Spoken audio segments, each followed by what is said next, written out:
वहां पाकिस्तान और अमेरिका का इलू इलू चल रहा है और आप कह रहे हैं अब की बार ट्रंप सरकार। ट्रंप के लिए प्रचार करने मैं नहीं गया था मान्यवर, ट्रंप के लिए प्रचार करने महामानव गए थे, मैं नहीं गया था। अब की बार ट्रंप सरकार उन्होंने नारा दिया था मान्यवर।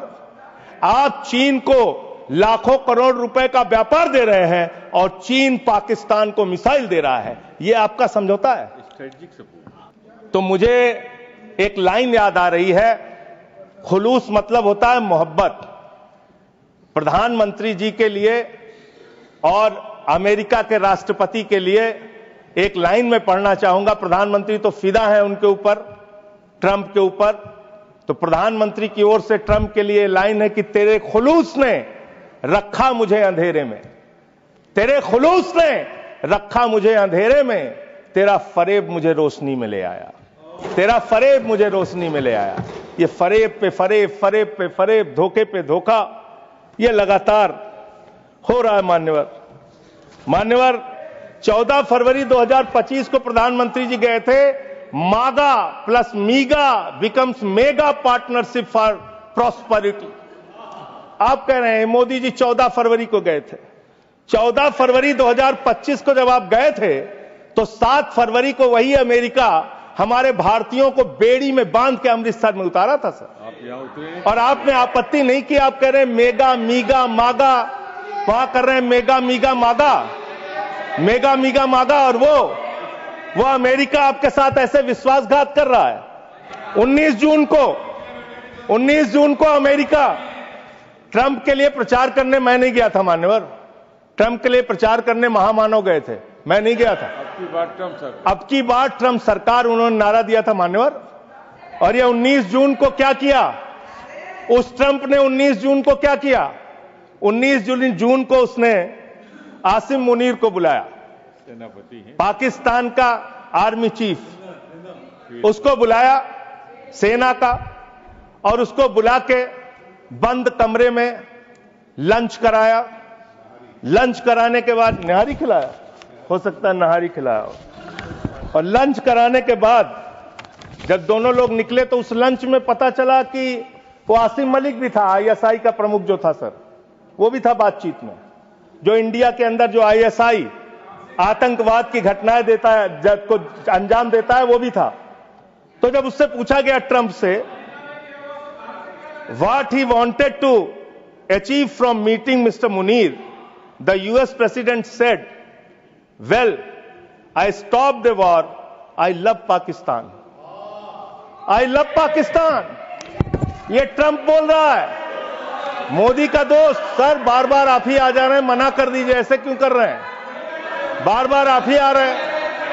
आई लव पाकिस्तान, ऐसे स्ट्रेटेजिक खेल मत खेलिए सर। आई लव पाकिस्तान कह रहा है ट्रंप। वहां पाकिस्तान और अमेरिका का इलू इलू चल रहा है और आप कह रहे हैं अब की बार ट्रंप सरकार। चाइना ने पूरी तरीके से पाकिस्तान का साथ दिया, पूरी तरीके से मिसाइल दिया, लड़ाई में हर तरीके से उनका साथ दिया, हर तरीके से पाकिस्तान का साथ देने का काम चीन ने किया, हर तरीके से पाकिस्तान का साथ देने का काम अमेरिका ने किया। और आप क्या कर रहे हैं चीन के साथ? मैंने कल देखा, मैंने सोचा मान्यवर कि चलिए इसी को देखते हैं। गलवान घाटी में जब हमारे जवान शहीद हुए, उसके बाद हमने चीन से अपने कैसे रिश्ते किए, आपने क्या किया, यह पूरे देश को जानना चाहिए और खास तौर से आपके समर्थकों को। 2020 के घटना के बाद गलवान घाटी में जब हमारे जवान शहीद हुए, उसके बाद आपने 4,83,033 करोड़ रुपए का आयात चीन से किया। 2021-22 में आपने 7,10,148 करोड़ रुपए का व्यापार चीन से किया, आयात चीन से किया। 2022-23 में 8,03,533 करोड़ का आयात चीन से किया। 2023-24 में 8,38,442 करोड़ रुपए का आयात चीन से किया। 2024-25 में 9,41,718 करोड़ रुपए का आयात चीन से किया। आज चीन को लाखों करोड़, 37 लाख करोड़ रुपए, पिछले 5 सालों में आपने 37 लाख करोड़ रुपए का सामान चीन से भारत में आयात किया। आप चीन को रुपया पे रुपया लाखों करोड़ रिलेवेंट नहीं कमा रहे है हैं। माननीय सदस्य। आप हर एक चीज में रोकेंगे सर।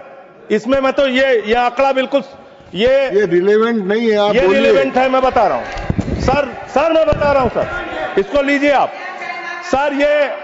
ये एम्बेसी ऑफ इंडिया बीजिंग, ये एम्बेसी ऑफ इंडिया भारत की एम्बेसी का ये डाटा है और वेबसाइट पे आप जा सकते हैं, चेक करा सकते हैं। ये वहां से मिला डाटा। ये 37 लाख करोड़ रुपए का आपने उनको व्यापार दिया, उनसे वहां से सामान आयात कर रहे हैं। आप चीन को लाखों करोड़ रुपए का व्यापार दे रहे हैं और चीन पाकिस्तान को मिसाइल दे रहा है। ये आपका समझौता है, ये आपका समझौता है। आप उस चीन के राष्ट्रपति को झूला झुलाते हैं और ये हमारे साथ चीन कर रहा है, ये हमारे साथ चीन कर रहा है। ये इस देश को जानना जरूरी है। पाकिस्तान को कर्जा मिलता है IMF से, वर्ल्ड बैंक से, और ये कर्जा मिलता है लगभग 3 लाख करोड़ रुपए का कर्जा उनका सैंक्शन हो चुका है, मिल जाएगा। और काफी विरोध भी किया सरकार ने, लेकिन माने नहीं वो लोग, माने नहीं।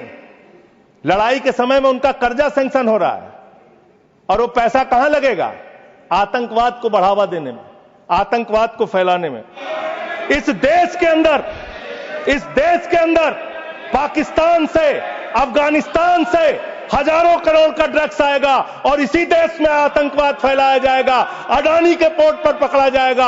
अडानी कौन है? भारत के प्रधानमंत्री का सबसे करीबी व्यक्ति है। यह सवाल देश पूछना चाहता है, आप क्या करा रहे हैं देश के अंदर? इन ड्रग्स वाले मामले में जो पकड़े गए हैं, इस पर क्या कार्रवाई हुई, यह जानना चाहता है देश। हमेशा विपक्ष को ब्लेम करते हैं, विपक्ष को देशद्रोही कहते हैं, विपक्ष को गद्दार कहते हैं। आप पूरी दुनिया में घूमते हैं, एक देश आपके समर्थन में नहीं आता, एक भी देश आपके पक्ष में खड़ा नहीं होता। लेकिन जब आपको जरूरत होती है, आप कहते हैं विपक्ष के लोगों पूरी दुनिया में जाओ और भारत के पक्ष में बोल के आओ। गए विपक्ष के लोग, हमारी भी पार्टी के 2 सांसद गए और हम सरकार का पक्ष दुनिया में रख कर आए। जब भी देश पे संकट होगा, हम आपके साथ खड़े हैं। लेकिन लोगों को बांटने का काम, अपमानित करने का काम और रोज रोज इस तरीके से गद्दार कहने का काम बंद कीजिए। बहुत बहुत धन्यवाद माननीय।